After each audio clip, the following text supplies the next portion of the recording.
Welcome to Paint Ed. PCA provides painting contractors with connections they need to grow their business. To find out more and to become a member, visit pcapainted.org. Find more great content just like this on PCA Overdrive. A subscription to the platform is included with membership. For all you non-members out there, sign up for a free trial. PCA Overdrive is available on the App Store and Google Play.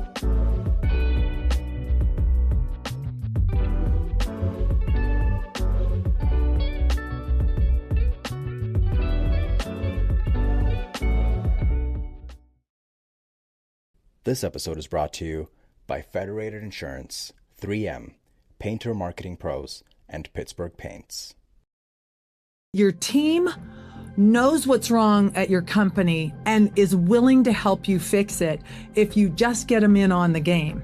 Knowing what the score is, and that's really what open book management is. By definition, it's sharing relevant, appropriate information with your team so y'all can make better, faster, more profitable decisions. The idea is that whatever you're doing or whatever problems you're facing, if you got the problems out of the way or you took a different path with something you're doing from an operational or sales or marketing standpoint, those decisions and those projects, the results of that work, should lead to a better score. Well, what's the score?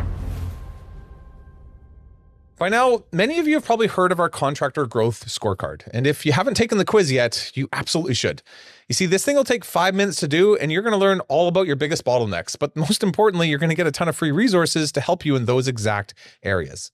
So check it out in the description below, and I'll let you take it from there. You're watching Contractor Revolution, the podcast by Breakthrough Academy, where we systemize contracting businesses for growth.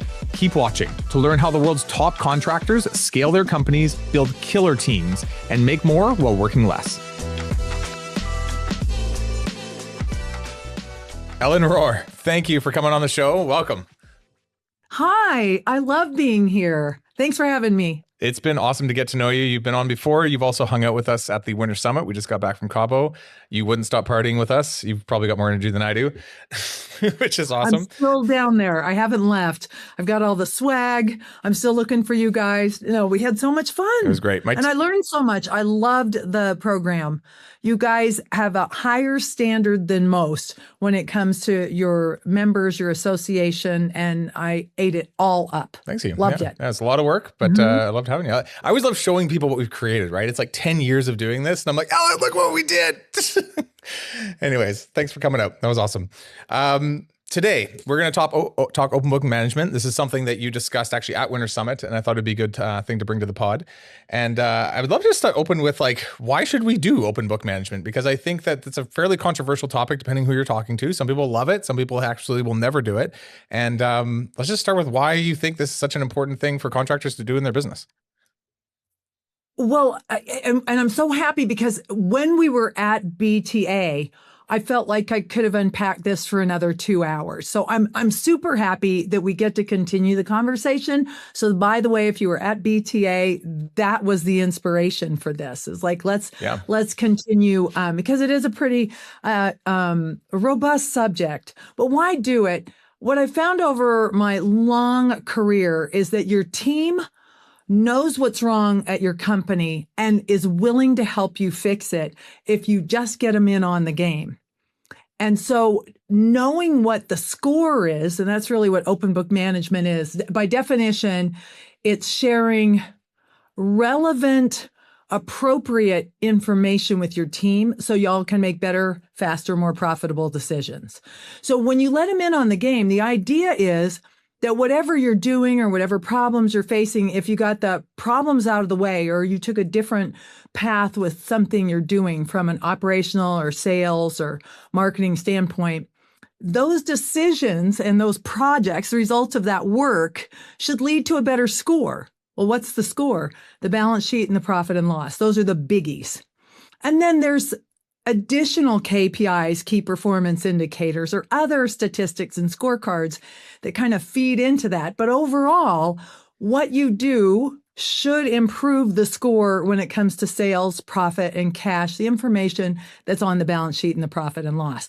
And I kind of stumbled into it, Danny. I didn't start out with this big idea.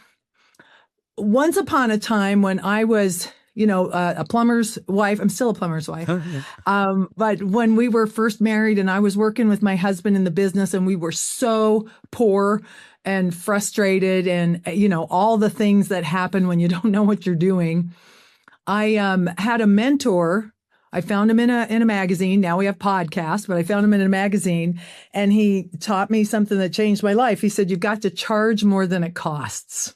No kidding. Now, they went to college and they taught things like the going rate or what the market would bear. Nobody made any kind of connection in my high-priced college education between marketing and pricing and accounting. Like they were like two different worlds. So like when I finally took the medicine and he had me add up all my costs of doing business and divide it by the number of billable hours I might have, then I came up with a break even per billable hour. Right. This is going back to the early 1990s when I was taking the medicine, as it's called. And I did that exercise and I came to this realization that I was going to have to triple, quadruple, quintuple our prices.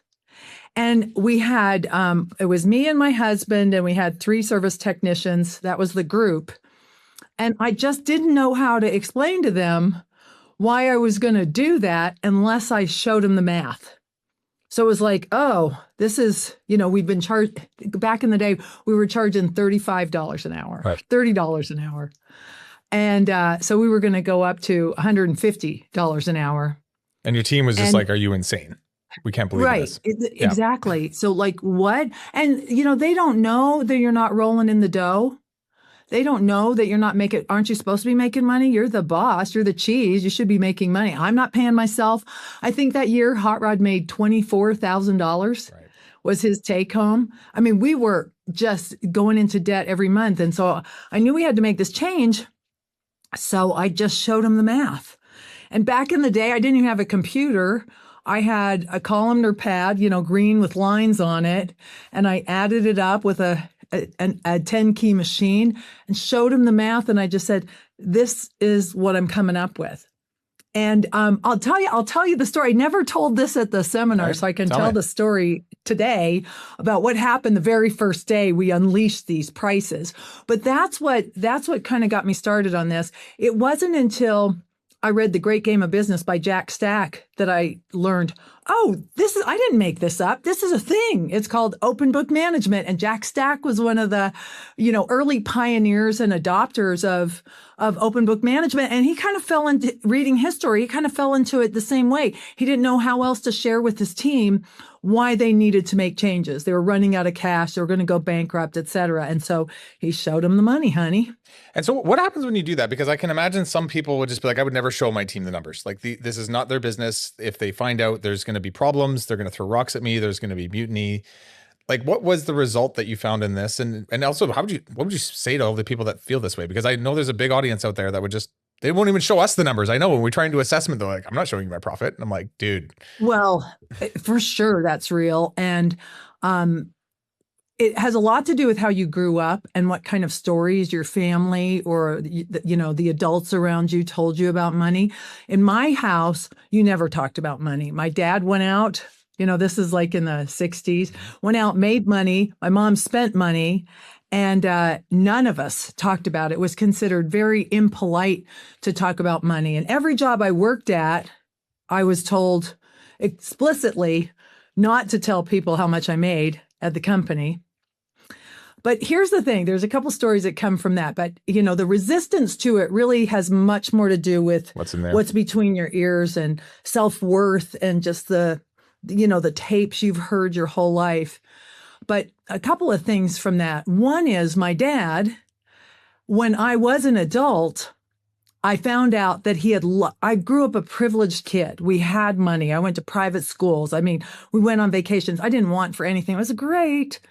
And then I found out when I was an adult that my dad had lost all his money and gone deeply into debt. I thought my mom and dad were taken care of.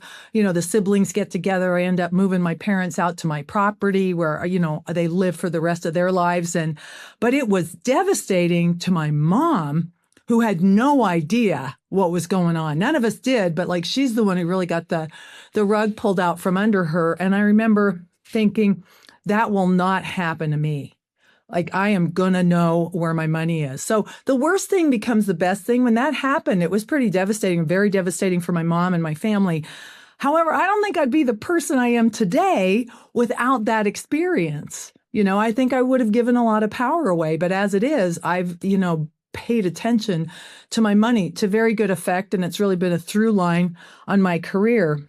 And then the second thing I want to say about that is I've had a million jobs. I am a troublemaking fence testing employee from like age 14 on, had a million jobs, a lot of restaurant jobs, a lot of adventure jobs, windsurfer instructor, ski instructors, ski patrol, like all kinds of, I worked at a boat marina. If I wanted to learn how to do something, I'd get a job. I usually had 2 or 3 jobs. And we all knew what everybody else made. Right. We were told not to tell, but here's what happens when you say to your team, don't tell anybody how much you get paid. They're like, I'm not supposed to tell you, but. Yeah, right. And then you leave that meeting and someone says, well, how much are you getting paid? And so now you put your employee in this position where if they tell, they just betrayed you. Mm-hmm. If they don't tell, you're a jerk. Right. Like you can't win as an employee when your boss tells you that. And then we all told and we all knew. And that's what taught me long ago that it's the secrecy that results in women making only 80% of what men make for the same jobs. Like, why is this such a big secret? Because so often it's not fair. Right.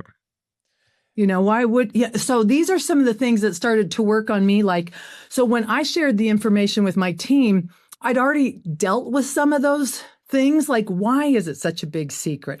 With the Skyfall, I will say, after dozens and dozens of years, since that time, just professing and promoting open book management, I don't have stories to tell of the sky falling. Yeah.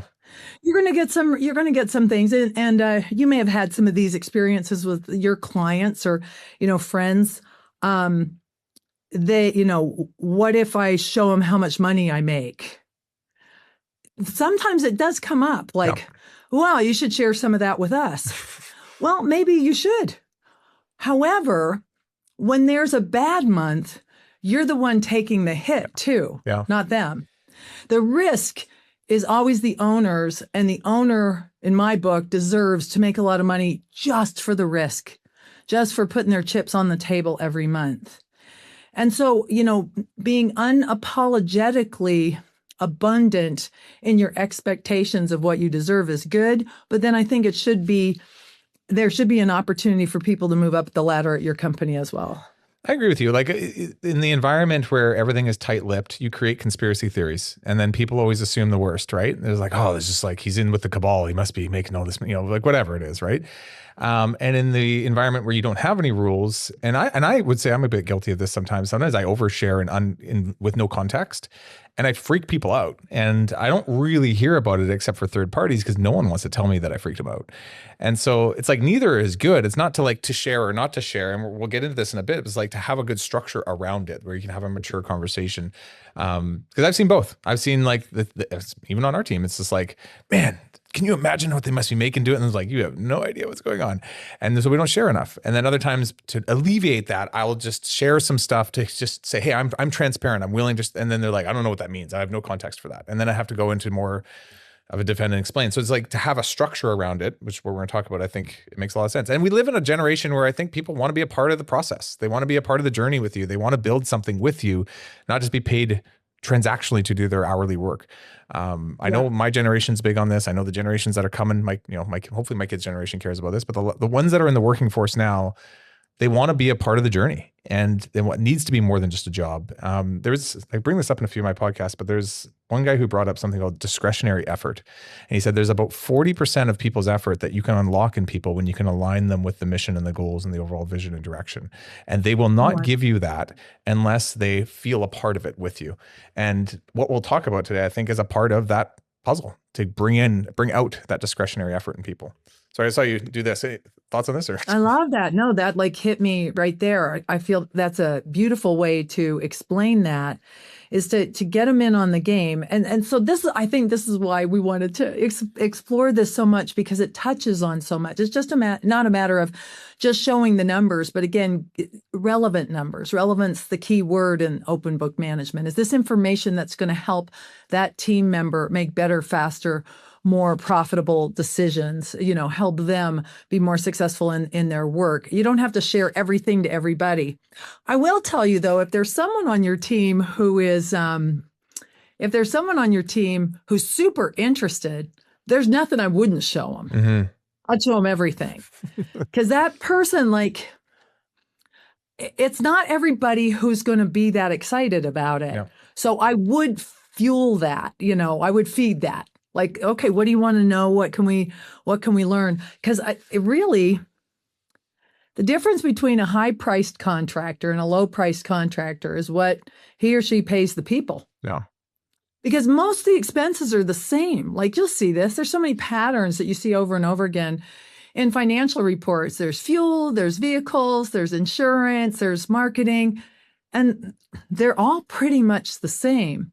The difference becomes, what kind of trucks are we going to drive? How nice uniforms? What kind of benefits are we going to give the team? What kind of ladder of opportunity, retirement are we going to provide? That's where the differences between contractors come, and that's when the difference in their prices appear. And it's how they allocate those costs, and it's how much they bring to the bottom line, and it's how much they reallocate to overhead, people, all those things in between. Yeah. And I've looked at thousands of financials. You have too. I don't see a ton of waste. I see a lot of people trying to make stone soup, like trying to cut like a 1% or, just these little bits, trying to cut their way to some kind of prosperity. I wish they were more expansive in their lavish thinking with themselves, more abundant. There's an expression: why does God put so many seeds in a watermelon? How many seeds are required to propagate the watermelon family? I don't know, but we're slowly breeding them out of watermelon. But yes, there are many seeds in watermelon. Well, that's weird. That's weird. But like a seeded watermelon, it's going to have a ton of seeds in it, but really only one is required. One seed is required to create a watermelon plant that would give off another dozen watermelon with all sorts of seeds. And there's these examples all over that even the universe, even God knows, stuff happens.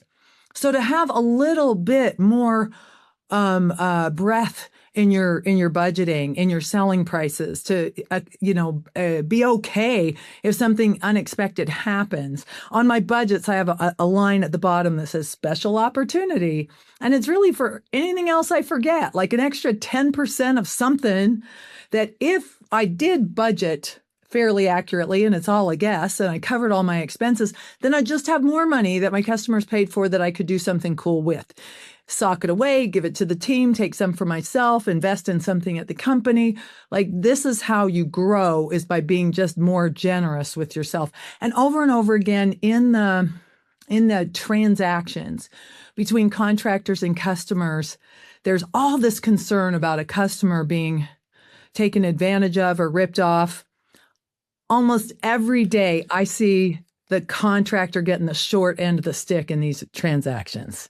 And it's so interesting. It's like, I'm getting my roof done soon. I've got landscaping done. I don't care if somebody's charging me $75, another person charging me $55. I get it. I just want the job done. I just need it done well. I just need to know that it's like, it's to my spec, right? And to my standard. Charge me whatever you have to charge me. The whole reason I'm hiring you is because it's worth my time to have you do it over me, right? And so I think people sometimes employees of the company for sure, and sometimes even the owner, they sell or they price things according to what they would pay for. And I'm like, this isn't about you. This is about them. And you need to get over the fact that I wouldn't pay for that. It's like, well, but you're the one doing the work. So clearly, like, it's worth it for you to do it yourself as well, probably.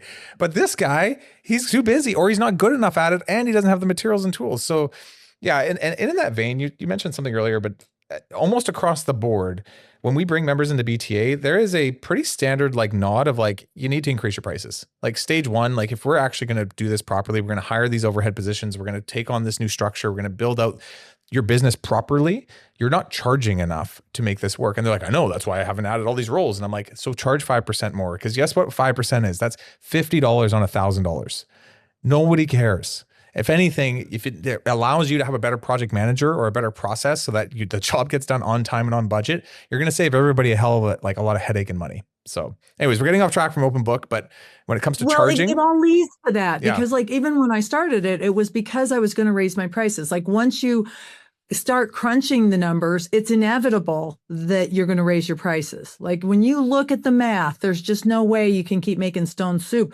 You're going to raise your prices. And that's where I found the motivation to go open book was to justify why we're doing it. So they are definitely connected. And so much of it comes to self-esteem. Like I was just at a shop recently and there were a lot of seasoned technicians, which I love and respect. My husband is one of these 73-year-old who's been plumbing since he was 13. I mean, this guy, he's got so much knowledge like in his baby finger about how mechanical things work. I really admire people who've been in the trades a long, long time. And one of the downsides of a seasoned vet is a lack of self-esteem, perhaps, for what they do in the trades. Well, we're never going to make a lot of money doing this. I'm just a plumber. Like that makes me absolutely bananas when I hear someone say that, because like what trade is more valuable to the survivability of mankind than plumbing? Yeah. You know, from my perspective, again, like you, I don't do these things. I don't know how to do them. So I value them, you know, oh, well, I don't know how much they should cost, but I know I want them to show up clean, sober, on time, dressed right, use the checklist, do what they say they were going to do. And along those lines, Tommy Mello says this, and I think you'll like it. Friends don't ask friends for discounts. And one reason why is I don't want to be the favor that my friend is doing for me. Right. I want full service. Yep. I don't want to hear, well, we gave you a break and now I'm like 3 weeks out. Just like friends don't let friends do discounts is good for them and for you. So that, you know, no, treat me like your best customer and I'll pay full price. I do this with our members all the time. They come and do work on our home and they're like, Danny, like, should I? I'm like, just please do a good job. Like if nothing else, let's like end this where I'm super stoked that you've done this project. So, yeah, I agree. And actually, and on the flip side, I won't say who, but I've had an electrician come and do a ton of work on my house and they did a phenomenal job. And they didn't tell me till a year later that, hey, PS, like we were really unprofitable on that project. And I was like, dude, like, just tell me. Like, I would way rather you walked away happy with it too, because I was super happy. I gloat about that project all the time. You should see the project. Like, it's really neat what they've done. They like custom did all this conduit over the house and custom painted it black and created this mural out of conduit. And these guys normally do just like industrial electrical work. They're just like, what are we doing? He's like, I can't quote this. Anyways, be open with your people. We're saying, I'm obviously, you know, a unique customer for people, but it's like, I want people to make money. I think your people want you to make money. And I think it's okay to have that conversation. So you're sure. Let's get into some of the substance here. When we talk about the actual like setup of this, like what must be in place to be able to roll out an open book management process with your team? That's good. And before you roll out the balance sheet and the profit and loss or some numbers from that big scorecard, those are the big scorecards. Assets equals liabilities plus equity. What you have equals what you owe, then what you own. That's the balance sheet. Good stuff. And then the profit and loss, most folks are pretty familiar with it. Money in, income minus expenses equals hopefully a profit. Those are the two big reports. It's not that intimidating when you break it down like this. I would clean those up first. They don't have to be perfect, but don't make your first presentation an unaudited set of books. Right. Like go through them line by line with your bookkeeper, with your CPA, maybe a QuickBooks expert. If you're using ServiceTitan, maybe your CSM, how you should structure it. Make sure that the data is pretty good. I call this process getting to a KFP. Known financial position. That means the books are current, they're accurate, or like 90% there, and that you understand them. Now, you don't have to be all the way there to open the books, but what happens if you show like a hot mess to your team is let's stay with contractors for a minute. This works for any business, but specific to contractors, service technicians, installers, they're troubleshooters. So they're going to go to the one number that looks weird and ask you a question and you don't know the answer and they throw out everything. Credibility goes out. credibility goes out the window, and you're going to go, but some of this is better than it was. Or I would do that because I'm not a technician. So I got a little frustrated at first, like, come on, work with me here. It's better than it was. But what I would suggest is I would take a first swing at understanding your balance sheet and profit and loss and starting the cleanup before you open it up to the team. So they just don't discount everything. Yeah. And I would think I see this with our members. We build out something called the master business planning file, and we do their budget and their sales plan and production plan. I even tell them, I'm like, look, it's not even one thing to like get the numbers in, use them for a few months, see how they weave and go up and down, and start to understand the story that's being played out in front of you. I call it like reading the lines of the Matrix. It's like these green, like, it's like once you can start to see the picture, now it's time to actually bring this down to your team to have goals set off of them and use them. But until then, you might have them, like you say, step one, make them look pretty, make them like look right, but then go and take time to understand. That might take a few months. That might take 6 months. Might take a year. You know what? It goes fast. Even a quarter. A quarter is a game changer. And I've seen your MVP, and it's excellent. And what will happen if you start looking at it week after week, and then you close the month and you clean it up, you'll find the out points. You'll find them by looking at them. You can't just clean it up once. You really have to see the flow of information coming from ServiceTitan or your CRM or the bank feed. Like you'll go, oh, that's not even going into the right account. So using it will help you find the stuff you didn't catch the first time through. So I do think that's good counsel. And the MVP, I think, is too big to share with your whole team. Yeah. Not everyone knows what that is that's listening, but it's it's a very robust spreadsheet that has your budget, your projections and then the KPIs and comparisons, and there's some conditional formatting and color coding, like red and green kind of thing. Yep. Is that right? Good or bad? Like depends on which ones we've coded for who, but yes, generally we are looking at goal versus actual on sales, production, and financials that are dashboarded out from a bunch of other complicated reports. So yes. And it's excellent. And it'll take you a minute to get it down. I would say from a relevant perspective, appropriate for the owners and senior managers. Right. Yeah. For your field supervisors, for your service manager, probably too much information, especially at the beginning. So a couple of things. And, let's say you've got the basics down, you're starting to fill out the MVP, you're learning more. By the way, my book is free. It's at Rohr, ELLENROHR.com. I wrote a book called Where Did the Money Go? Yep. Accounting Basics for the Business Owner Who Wants to Get Profitable.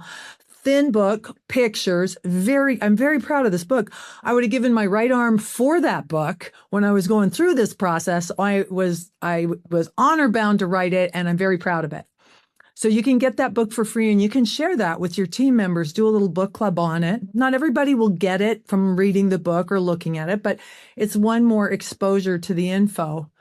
So then what we want to find are dashboard reports or maybe subsets of the MVP. So for service techs, for instance, a scorecard that has their sales compared to their sales goal, which comes from your budget. Uh-huh. And average ticket and close rate, those are excellent metrics for a service technician, right? They don't need to see everything. Again, if a service technician said to me, well, where did it come from? Or how do you do the budgeting? And what does your P&L look like? I'd say, listen, come sit with me elbow to elbow and I'll go through it with you. It doesn't happen all that often. So if it does, embrace it. That's a good indicator. And then for the install crew, what are the number of hours you bid on that job? And then what are the hours that they have in that job? That is still to this day the only metric I really need for job costing. Right. It's super simple. Like you can do a little P&L per job, but that doesn't mean a lot to the installer. Like how is some kind of burden on labor going to make a difference in that person's day? Whereas if he knows I have 16 hours on the job, that's me and another guy for the whole day, I better get it done today. That's going to help him or her make better, faster, more profitable decisions. Hey, we only have today. The key to any of this information sharing is you have to tell the truth as best you can. And you tell them when it's a guess. The person who sold that job guessed that it would take 16 hours. He's hoping. So the more you do this and then compare notes and do a little breakdown on jobs with real data, as opposed to this guy's milking the clock or this guy doesn't work those things are just too subjective. But when we're working with numbers and dollars and percentages, now we can play a real game and it gets really, really fun. And what you're explaining isn't just say, here's the financials of the company entire employee base. You're saying pick a number that matters most to their part of the organization where they have the biggest impact, and allow them to understand the nuances that impact that one number so that they can be a part of the conversation. And as you go further up the employee ladder, you can expose more of these dynamics. Like I think about when you haven't talked about this project managers, I love to give them a gross profit margin to go after because they are a little more in charge of the labor, the subs, and the material and how everything goes after. And what I really liked about Winter Summit when you showed our team was you can create mini P&Ls by department. So if you have an install department and if you have a service department and you have it so on, you can give them each their own little game within your game, own little mini business within your business to go and play with. And so it's your managers can play that game with business within a business, and the sub employees below them can play it within the number that they have direct control over. Is that? I should just drop the mic right now. I don't think I've ever said it that well. I listened to you, Ellen. I listened to you. It was really good. I was taking notes. Yeah, I'm like, yes, exactly that. And so, yeah, there's a path to getting there. I'm a big fan of one pagers or a dashboard report. In Service Titan, there's Service Tech dashboards. There's custom dashboards. You can make one for a CSR, call customer service rep, or a dispatcher, or a tech, or a salesperson, which is cool because then you kind of limit the information that they're looking at, and it's apples to apples for these different positions. Now, when you talked about going a little higher up the ladder, let's unpack this a bit, Sure. this idea of departmentalization or classes, because that was the big aha at BTA, because you guys have done a lot of basic financial literacy information. And so for some, that was yeah, we got that. Oh, that's good. They saw the departmentalization as maybe another layer that would be really relevant and easy to play a game with. So if you have a 2-department company, small jobs, big jobs, service install, the reason you would create a department at your company would be because the work, the skill required, and the vehicle and tools required are operationally different. So in a service technician, let's take Zoom Drain. This is a company that I'm a founder of and I'm an owner of. At Zoom Drain, the service technicians need to know how to use the jet, cables, locator, and camera. And their truck has those tools in it.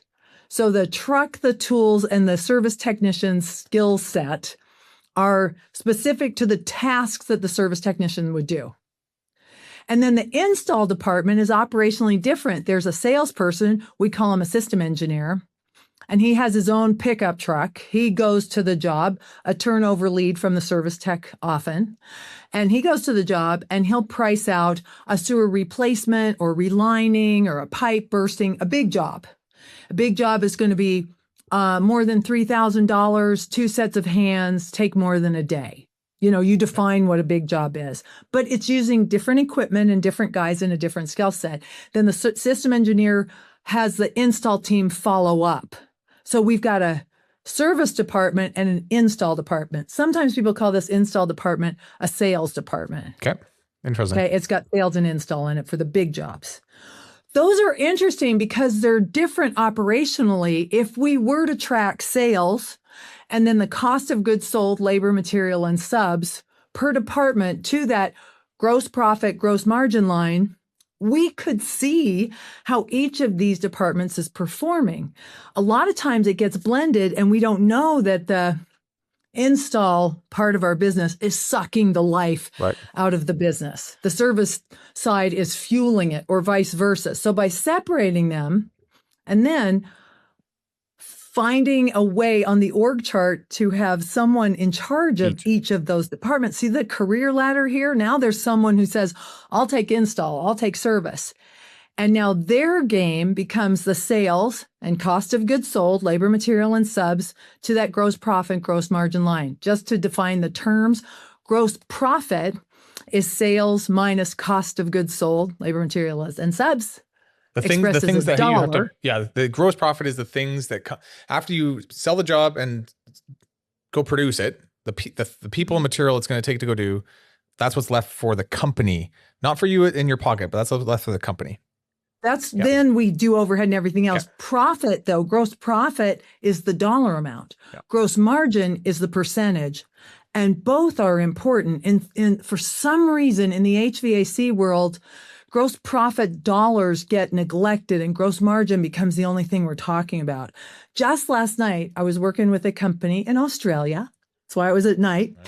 And they have a department, they have renovation. And the renovation numbers, the percentages are really good. But there isn't a lot of heft in that department. So there's just not a lot of gross profit dollars that are coming to the party.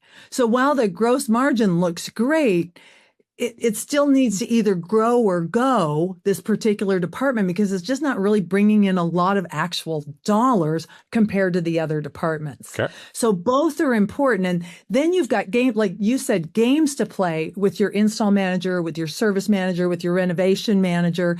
This is where it gets really exciting. Now, Danny, they will learn it. Sure, read my book, go online, listen to podcasts. But if every week you bring to the party the score, I think weekly is the standard for looking at a dashboard of, that we just described, of the income, cost of goods sold to the gross profit, gross margin line. If we look at that every week, they start to make connections between what happened this week and what's showing up on those numbers. So they can say, well, that sales number's wrong because the Fernwicke job, the Smith job, and the Jones job all add up to 140,000 and it only says 75,000. So then bookkeeping says, well, this is what I have. I might be missing something, and you go find where the bottleneck of data is. So this gets good because the guys who are producing sales and managing those major expenses, they're the ones who know why those numbers showed up like that. Like in accounting, what do we know?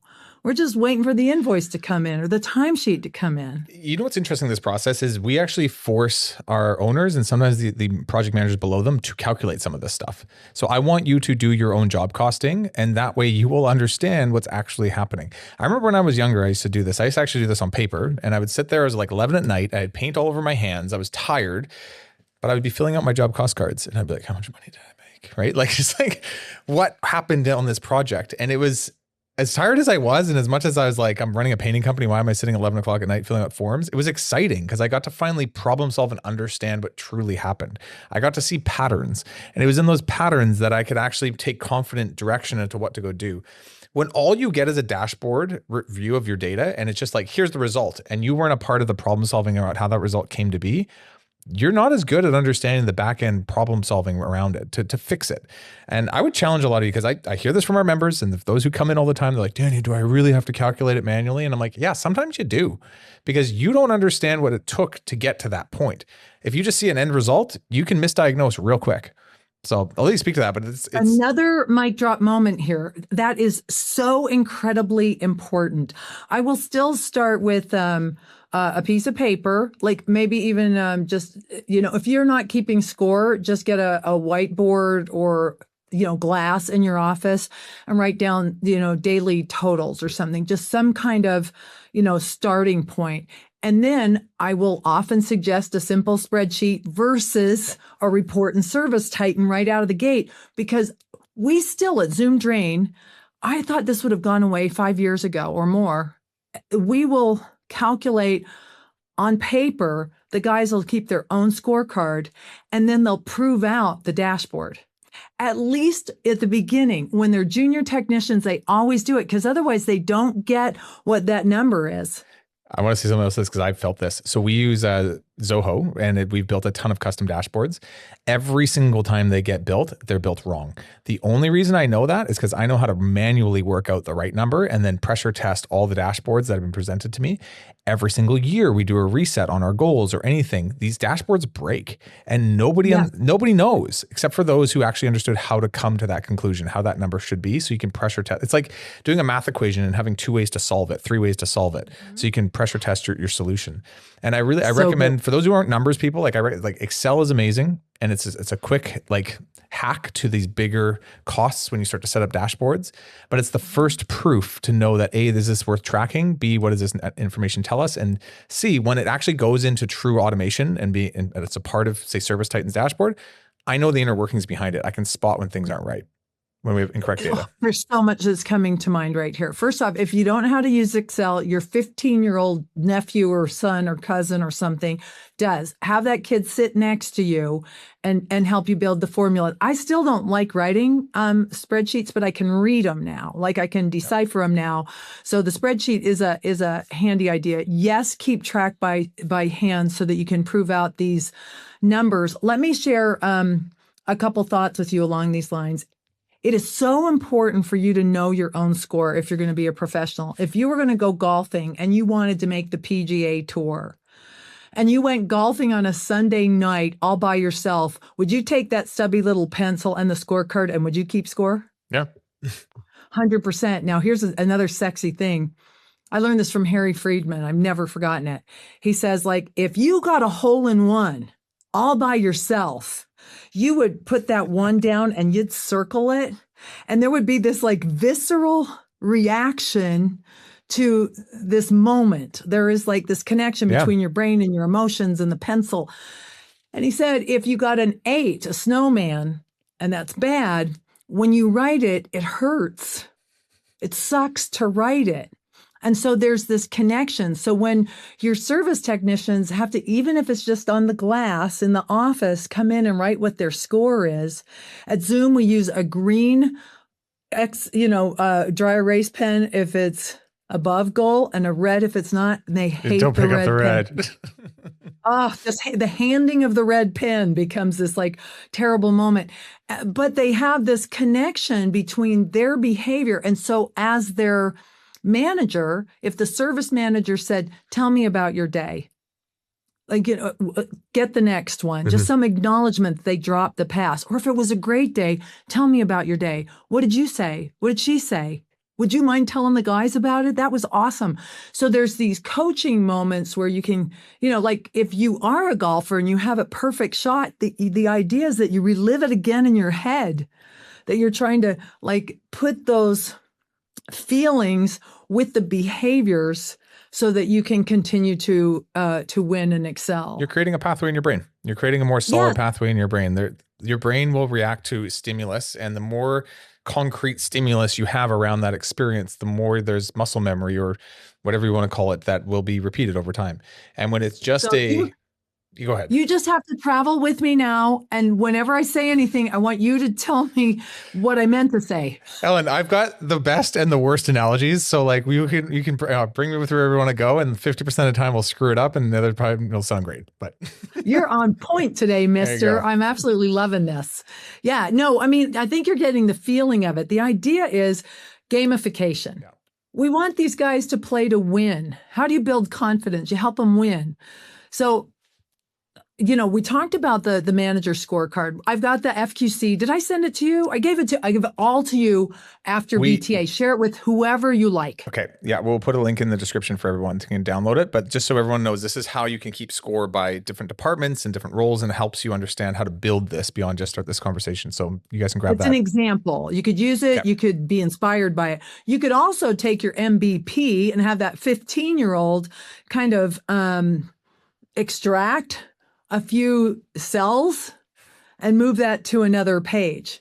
Okay. So you've got the data there. Yeah. You could share some of that data and then ask the guy. Oh, so this is another thing I wanted to say about the holistic score and then, sharing everything and then sharing the relevant number, the one KPI. I learned this from Jack Stack, this classic book, The Great Game of Business. I heartily recommend you listen to it, you read it. Jack Stack is such a cool business owner, super humble. I consider him a good friend. He is the best. But when he was opening the books to his team, I'm gonna truncate his story. You should get him to speak at a BTA. Okay, He's great. We'll slowly bring we have your whole little world. We got Keith Mercurio, we got you, we got this little group. I'll bring give him you over. the good guy. And now that I have Cameron Harold, I'm going to just get in a van and follow him around the world. He's amazing. He's awesome. So he said that what he did is going back, to the early 80s. The 80s, people don't realize that in the U.S. in the early 80s, the prime was 18%. Like people were operating their businesses with 22% business loans. I mean, it was ridiculous. And a lot of businesses went out of business, including International Harvester, this big heavy equipment business. One of the arms of International Harvester was Springfield Remanufacturing Company. Jack Stack was the mid-level manager in charge of like 114 employees at this factory where they remanufactured engines. And that is some dirty, mundane work. Just saying. So anyway, he gets tired of the flavor of the month thing and the main company's going out of business. And he says, okay, I'm going to buy this business. He doesn't know anything about financials, really. He has some numbers that the brass keep telling him to hit that don't really mean anything to him. So he goes to get a loan. First off, he gets investors. He gets $100,000 from 13 people. That's $100,000 total from 13 people, like $1,000 from his mom, $20,000 from like the big wig in town. He has $100,000 and he finds out that this branch is in debt $90 million. Jeez. So that's his selling price to buy the company. So now he needs to come up with $89,900,000 and he has 13 original investors. This is the game. So he goes from bank to bank to bank to bank, and they all say no. But he says, why are you saying no? And he says, well, look at your ratios or look at your cash flow. So he learns how to read financials because of the rejections from all these banks. But he was, smart enough to say, why are you saying no? What does it need to look like for you to say yes? He finally gets a yes from a banker who gets fired for giving him a loan. The guy gets fired as a result of saying yes. And the very first day that they open under new management with this hefty loan and the same team, just like, who's in charge? What are we doing? He said that there were semis lined up outside the factory ready to shut him down because they were making him pay a day's worth of interest every day. Wow. To stay open. Yeah. Like this is how tight this whole thing is going. So he said he didn't know what else to do, not unlike my story, just bigger and scarier.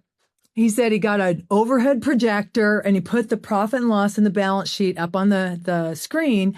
And he had a person on the team sign up for each account. So Susie was in charge of cash at Bank One. Right. And someone else was in charge of AR. Now, all they were in charge of was reporting on that number and understanding what that number meant. Yeah. Not all the decisions that went into like AR, but they had to report on AR and then someone on inventory and then on the credit cards and over on the profit and loss, the cost of goods sold. And somebody had office supplies and shop supplies and insurance. And I mean, you could be a janitor at SRC, Springfield Remanufacturing Company, but you would be assigned a number. And then he had the huddle. So he taught the whole team how to read the balance sheet and profit and loss and open up to ideas. How are we going to increase sales? How are we going to manage expenses? And they turned this company around. Now, to date, they have somewhere around 35 companies of all different stripes in this big conglomerate of Springfield Remanufacturing Company. And they sell companies and buy companies as people, and they're all employee owned to some degree. I mean, employee owned in different ways. So this is like, he's the one who started this. So he has everybody learn every number. This is the way he does it. But then per department, they pick one critical number for the year or for the quarter. So that's going back to your point. There's all ways you can play games, but that's where I learned, like, you can go really granular or you can do the whole thing, or you might do a little bit of a mix. You said something really quick in there. You said they started to ask, how can we? And it's such an important, like, I think about this all the time. It's like, if people are like, that can't be done, it's because they're not problem solving and thinking through it. And to be fair, if you're not giving them all the understanding of how, like, all the data of what's going on, how can they have a good answer to anything? You're involving them in the how can we? Because without, like, if all they're saying is, hey, you need to work harder and put more hours in, it's like, I can't do any more hours. It's like, hey, well, then here's all the things that play out to efficiencies on job sites. Now you can start to think about the how. And it's opening your employees' brains back up to problem solving and giving them the ability to understand the data and the facts and the feelings that are on site and put those two together to have a more complete picture. But it's the how that matters so much that people are missing. And we need to enable that. I didn't know anything. I never went on a service call. I can't pick up a channel lock. So I had to ask them, what would you do if you were me? What are we missing? How could we do this better? What is your strength is your weakness, right? So your strength is, I came up through the trades. I know everything there is about putting in a water heater. You're less likely to ask someone how we could do it better. Do you see where I'm going? Like, taking a beginner's mindset to these adventures by asking your team, how can we do this better? Or how can I help? At the SRC, I went there not long ago. Again, it's like my Mecca. I go back every now and then. And in the factory, they have one key number, they call it the critical number, above every station in this assembly line. And it's either red or green. And if it's green, great. If it's red, you could approach that person and with the question, how can I help? Yeah. What do you need? Yeah. As opposed to, you need to do better, which is no coaching at all, right? Like, what's happening? Do you know? Do you have the information you need? Yes, I'm out of this. If you could get me that, we could get back on track, is a whole different conversation than just calling someone out for not hitting a number. Totally. I want to ask a couple more questions, but I just want to take us from where we've gone here. We've started with, you need to, as an owner, start to understand your numbers, clean the books up, simplify them down, and start to really know the working knowledge of what's going on in your company. Once you've done that, you can start to take these numbers to your people. Don't give them all to them, but start to give them key numbers that they have direct control over and ability to impact. And then finally from there, you can create a scorecard and a gamification around it so that they can be involved in the how can I and be involved in the problem solving with you and take ownership of that section of the organization. So you're not micromanaging all things for all people. In that process, which is what we've talked about today, how does this like impact business? What are some specific examples you've seen? Like, how does this change people's behavior, mindset, buy-in, retention of staff? What's the good, bad, and the ugly of doing this type of work? Because those steps aren't, I'm not going to go do that on a Tuesday. I'm going to have to commit to this process and go give it some more time. But what's the yield out of that? And the encouragement is, hang out with people who've done it. I don't ever, if someone tells me something can't be done in a polite way, I just figure out I'm not going to talk to that person on this topic again. Like, I'm looking for people who are willing to go into the arena and try things and explore. Because you might have some, like you said, sometimes you share too much, sometimes you share too little. Let me share this piece. If you come, I've made a bunch of mistakes in my life, but this is what I try to focus on. If I'm coming to the game, to the arena in a spirit of being of service, of helping people win, of doing the right thing no matter what could go so wrong that we couldn't recover? Like, just check yourself, I think, when it comes to your intention. If you're trying to set somebody up to lose, that's a different intention than trying to set them up to win. So, like, just check yourself as you go into this game, because you'll make some mistakes, but, be transparent, talk real. I don't know how else to say this in better grammar, but I like it when people talk real to me. And I like to talk real to people as opposed to some corporate stuff or buzzwords. I mean, values are important, but unpack those values and how you came to them. And if transparency is one of your values, if success is important for everyone in every position to succeed or find another way to play, then this kind of sets the stage for you to do this. You can do it in ride-alongs and side-by-sides and at the company meeting, like, share your intentions behind what you're about to do, and it's going to take better. It'll take better. So what was your question in there? I lost. What is the result of this? What is the result of doing all this? I got a story of how it can work. Let me frame this too, though. I don't have a story of it going really south. I have like moments where someone like the company's not doing well. Sometimes people don't show the bottom line at first, don't show cash flow at first until they start to get some results. Like you don't have to show everything. Yeah. But ultimately you'll find yourself showing more and more and more. That's what we found with your team members. Was it Adam or Alex or who's the fellow who gave the presentation that was so good? And which presentation? On open book management. Oh, one of our members. Noah? It might have been. Yeah. Yeah, exactly. Noah. Yeah. Noah. And his right-hand person was either Adam or Alex, I'm forgetting. But it was great. They were great. But here's a story of what just happened, what's happening right now. There's a big company that I've worked with, 155 million, 5 locations. They do a one-page dashboard report, and they have a tab for each location. And the whole meeting takes 40 minutes to go over the key performance indicators for a $150 million company with the heads of each of those companies. And what happens now is that EBITDA, because they're gearing a company up to be worth selling. So their bottom line is EBITDA, which is an adjusted, profit line. That EBITDA is so drilled into them in dollars, right? That we need this much in dollars, and the percentage is great, but we got to bring this much to the party every month.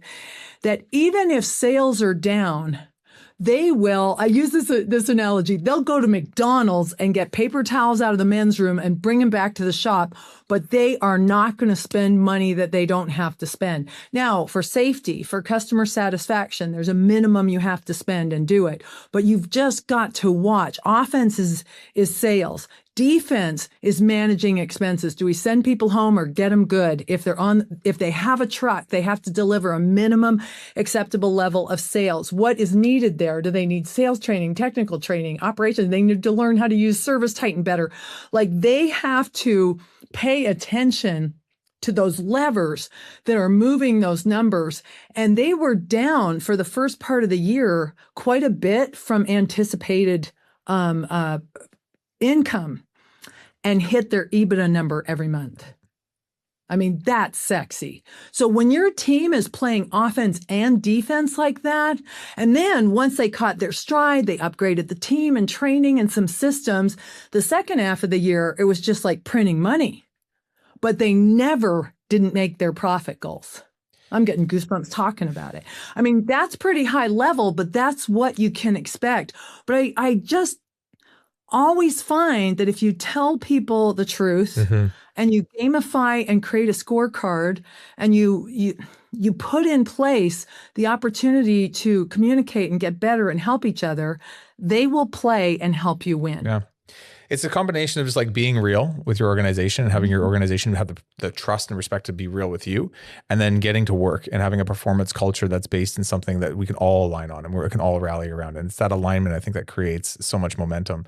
It is interesting. I watch it even with us. It's like when we have a goal that we're all aligned on, we all understand how it works, we hit it. When we do this too, though, we make mistakes. When we have a goal that we've set that no one really understands exactly why, or I thought it was clear in the dashboard I created that everyone was like, I don't get what you're doing. I can put out anything I want. It doesn't actually move the needle. And so it's that combination of like, let's get in this together. Let's align on something we all care about. Let's go after something together and make sure everybody understands the mechanics of where the variables are at play.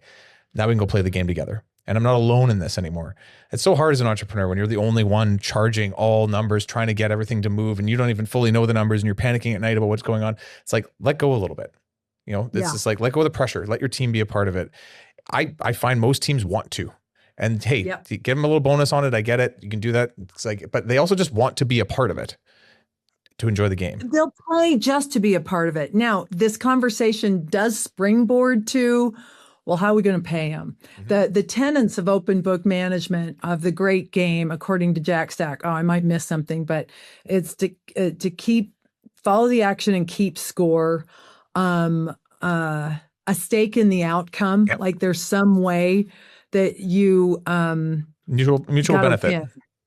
Yeah, that you're going to benefit. At first, I can't remember. You gotta wanna is one of the you have to want to play. At Jack Stack's company, if you're not willing to learn how to read the balance sheet and profit and loss, even if you're a janitor on a factory floor, you're not allowed to work there. They're just all committed to this game. Yeah. So you can set that culture. You don't have to, but I think it's pretty ballsy to do it that way. But this conversation will lead to how are we going to reward people? But what I have found is if they know they win, like the installers, you can put a little bump in a job that you release to them if the installers bring the job in at or below hours. But they'll play even before you put that game in. Totally. They want to know, people want to know that they've done a good job. Here's another thing I learned from Harry Friedman, great sales trainer and knew a lot about operations. He said, if you're going to track and not train people or give them a way to get better, it's mean. Right. And That's if a really you're good going point. to track, and if you're going to train and not track, it's stupid. What are we training on? What statistic are we moving? So these are two sides of the same coin.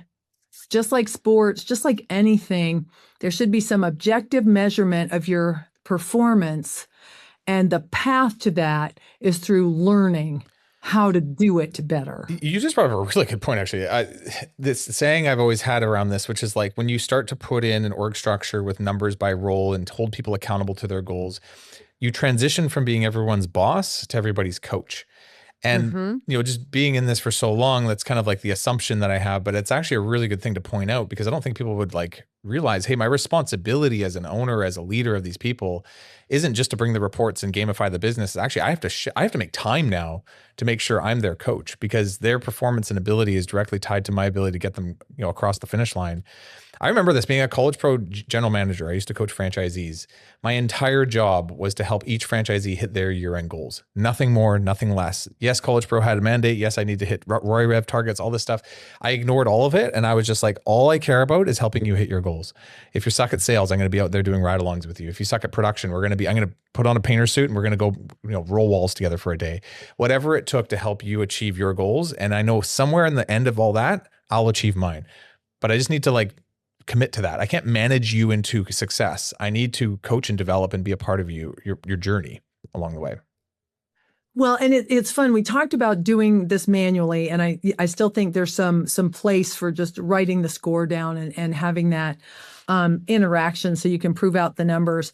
And we live in the best time ever with the advent of AI. Now, I'm at Service Titan, and I'm watching Service Titan infuse.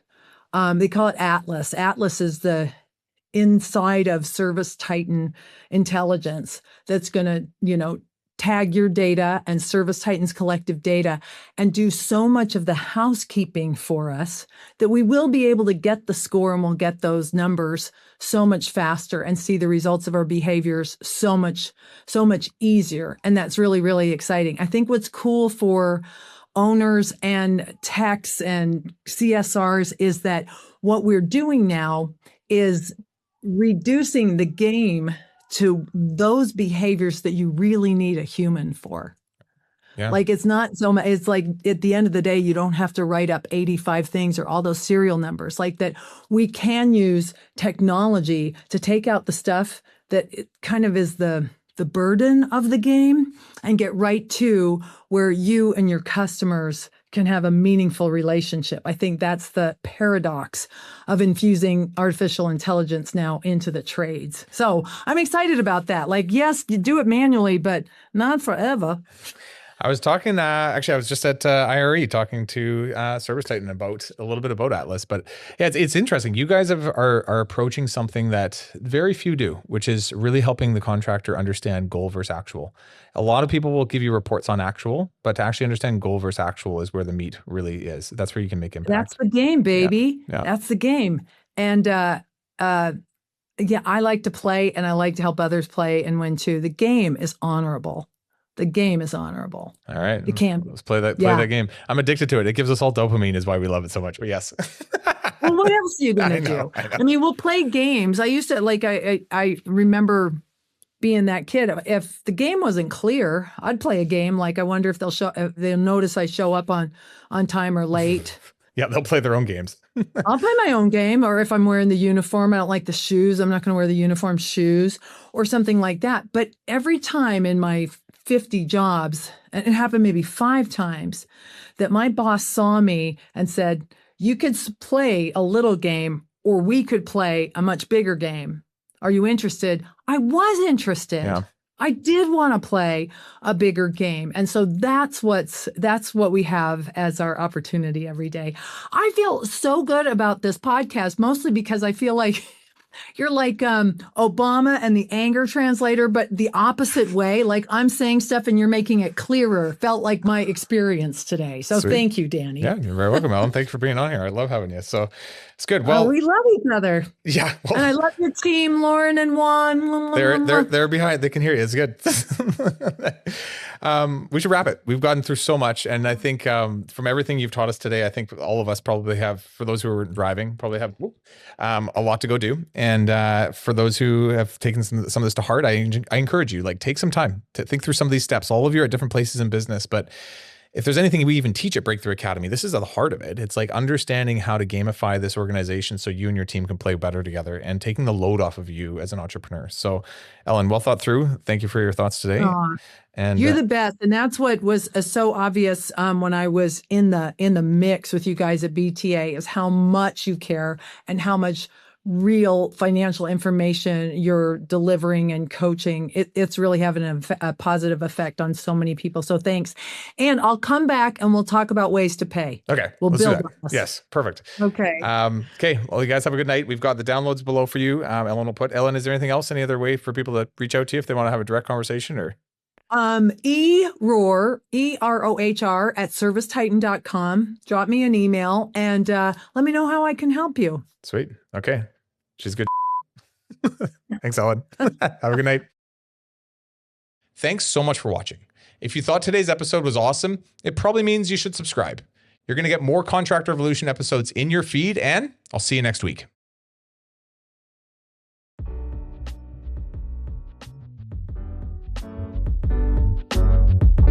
Paint Ed podcasts are produced by the Painting Contractors Association and are made possible by members and industry partners. To find out more about the upcoming educational opportunities or for more information about joining the PCA, visit pcapainted.org.